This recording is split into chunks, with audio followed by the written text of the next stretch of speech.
ገና ይሄኛውን አመት ከመጀመራችን በፊት በጳጉሜ የነበረን ጊዜ ላይ የአባይ ግድብ አልቆ ጨረስን ብሎ መቆም እንደሌለና መፈለግ ላይ መቀጠል እንደሚያስፈልግ የመጀመሪያው በጣም ትልቅ የወሰድኩት ነገር እሱን ነው።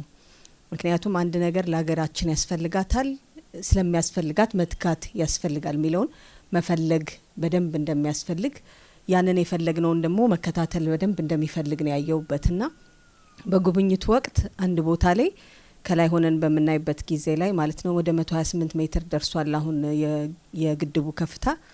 እዛ ላይ ሆነን ስናይ በፊት የነበረበት መጀመሪያ የነበረው ቪዚት ወደ ማርች 2020 ላይ ፈርስ ቪዚት ይላል እና እስከ ሜይ 2023 በፈረንጆች አቆጣጠር ድረስ 11 ቪዚት እንደነበረ አየሁኝ።